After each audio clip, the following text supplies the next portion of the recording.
if I haven't said anything that causes somebody to want to ask a question, I've really been a failure. Dr. Friedman, how do we persuade those who are recipients of these vast numbers of computerized checks from the federal government that their interests also are in danger? Well, let's ask ourselves first, who are the recipients? Because the recipients are you and me, and not merely people you may think of. The great fear of people who feared public democracy was that the have-nots would get together against the haves. In my opinion, that fear has been a false one. The problem is not that the bottom 51% get together against the top 49. The reason for that is that those people who tend to be not successful in the economic sphere are also not very good in the political sphere. What we have is that the coalition that forms is a middle. You eliminate the 10% at the top because their votes are less important than the money you can get from them by taxation. And you eliminate, if I say 10% at the top, then I eliminate 39% at the bottom. And it's that middle group of 51% that forms the effective political coalition. So almost every governmental measure undertaken in the name of helping the poor turns out to confer benefits on middle-income people. So let's for a moment be careful about who are the recipients. How do we persuade them? I don't think we have too much of a trouble persuading most of them. I think most of us believe we're not getting our money's worth. When you start out and you tax 90% of the people to help 10% of the people, it's easy. But when 100% of the people are taking it out from one pocket in order to put it in the other pocket, it ought to be fairly easy to persuade people that that's an arrangement under which you lose rather than gain. So I don't believe that frankly, I really don't believe your problem is the basic problem. I think the basic problem is a much more basic philosophical problem. Would you mind coming to this microphone? That's the one they have linked. Would you mind coming to this microphone? That's right. Let's get as they say in industry, a backlog of orders there. Dr. Friedman, do you believe in a total laissez-faire libertarian economy? Yes. I also believe there's room for government, and those are not a contradiction. I believe that government has some very important functions to perform. It has the function of protecting individuals from physical coercion by their fellows. It has the function of protecting the nation from foreign enemies.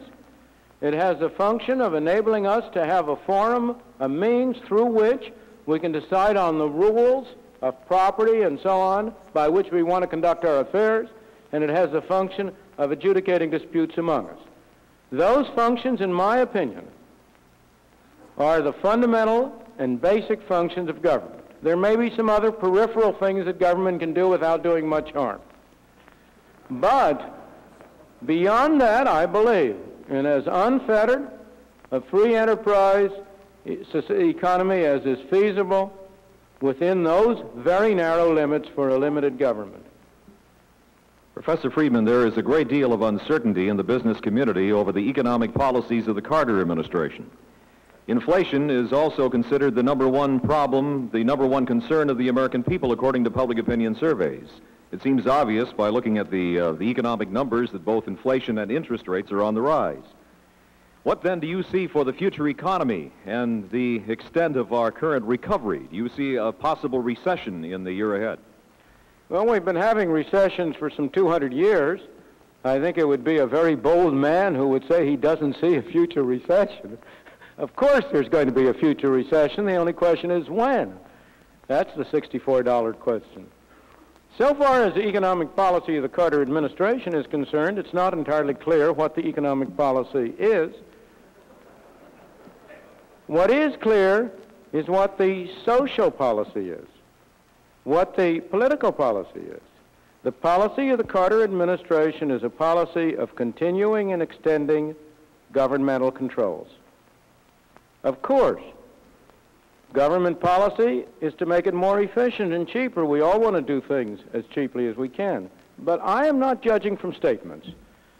As you and I know, statements are not good predictors of behavior. You have to look at behavior.